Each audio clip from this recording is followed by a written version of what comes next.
Hello, everybody. Welcome to the Buckeye Weekly Podcast. I'm Tony Gerdeman here, as always, with Tom. Tom, how's it going? Tony, we get to talk running backs today, and all offseason we've been talking about the fact that Ohio State probably wants to bring in a veteran in that running back room because everyone in the room right now is a first-year guy or a second-year guy going into 2026. And, do they need an older guy? And, whoa, Tony, nothing's official yet, but certainly a name that we're sort of keeping an eye on.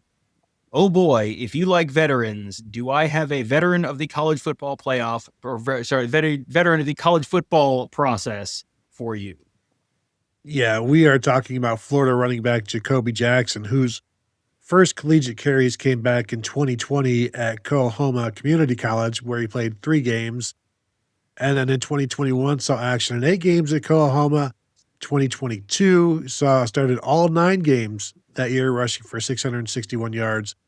And then matriculated to Florida in 2023, where he redshirted and did not appear. And then 2024 saw action in all 13 games with 1 start, rushing for 509 yards on 95 carries, had one or two 100-yard games in there as well.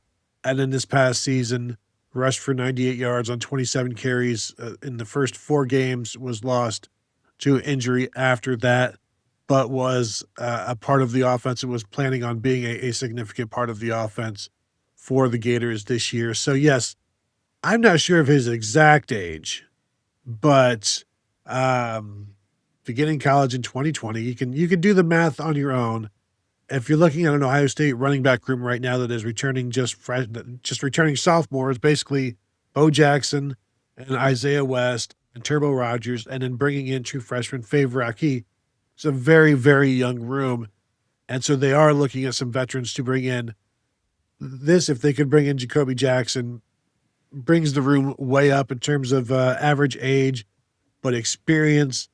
And not just experience, but like real legit experience, having played at Florida. He's rushed for over 100 yards against Texas.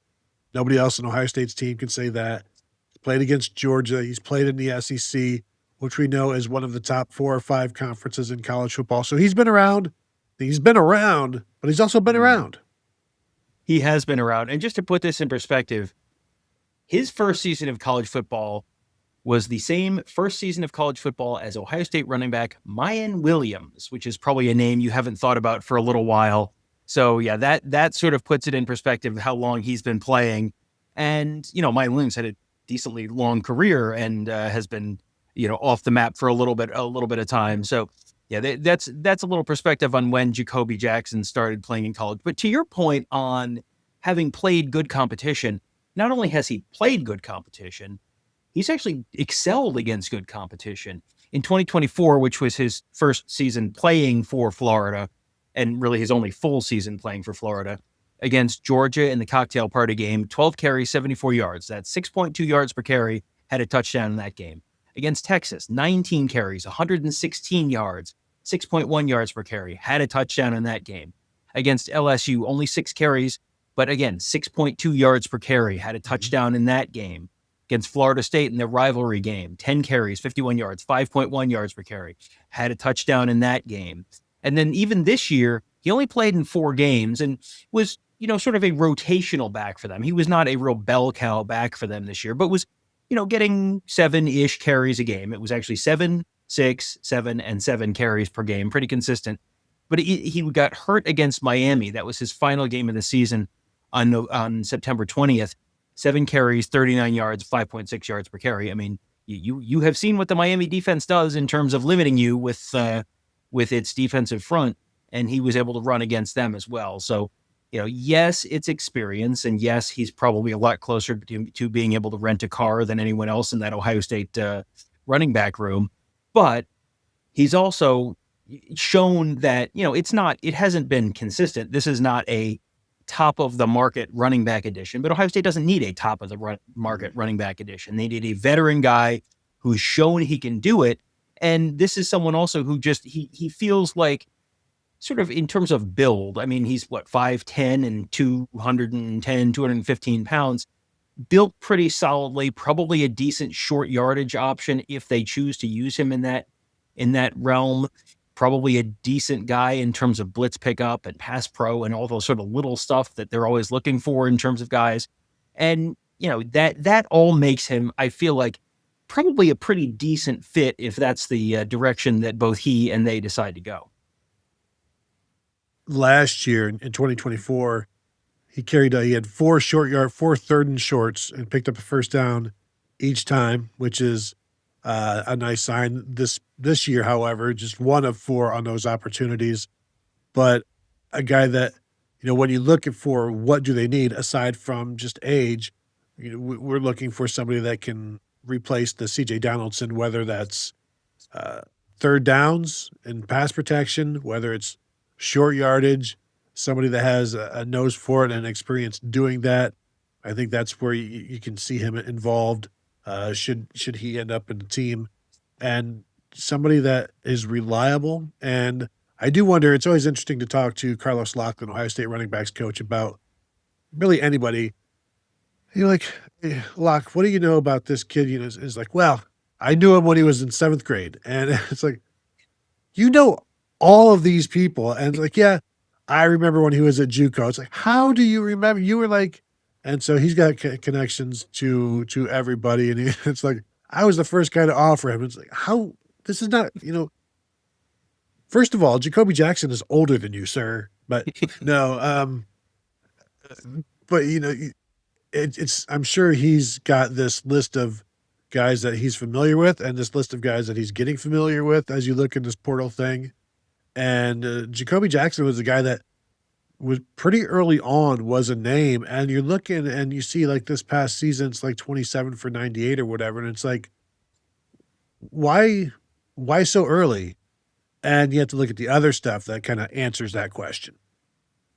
Yeah, he had he had a shoulder injury against Miami and ended up missing the rest of the season, which, boy, for Ohio State's potential perspective, that's a fortunate thing. He was able to get an extra year of eligibility for that injury, but he fits in pretty well looking at the rest of the room, because you've got second-year guy in Bo Jackson, you get true sophomore in Bo Jackson, true sophomore in Isaiah West. And both of those guys have, Bo Jackson obviously was RB1 for the vast majority of the season.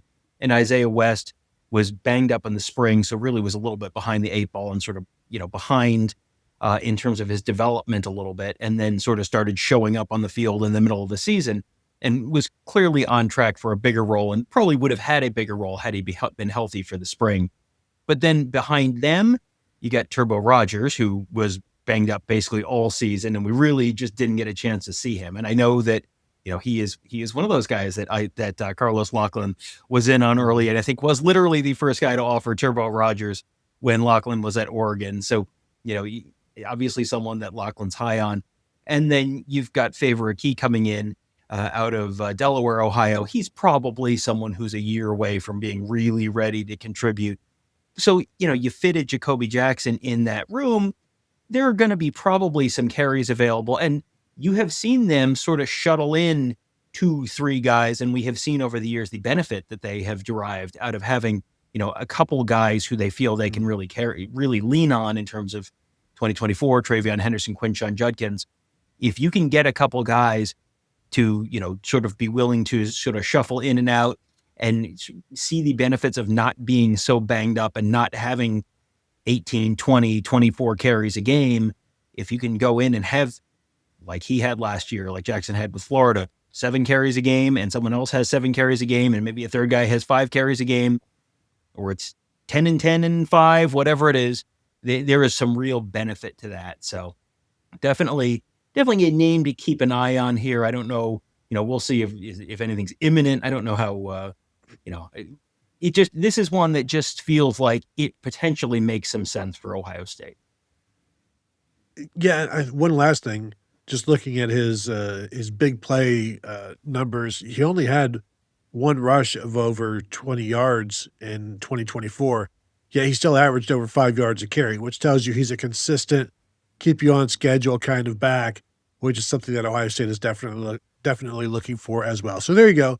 Jacobe Jackson, name to know on the running back front for Ohio State. If you're watching on YouTube, go ahead and hit the thumbs up. Would appreciate that. 5-star rating and review, always appreciated as well. And you can find us talking about this and many, many other things at BuckeyeHuddle.com, including the biggest news of all, a kicker. That is right. Ohio State has landed a kicker in the form of Connor Hawkins from Baylor. Rejoice. Pick up your confetti if you want some. And everybody have a grand old day. So that will do it from here. Thank you all for tuning in, and we will talk to you all later.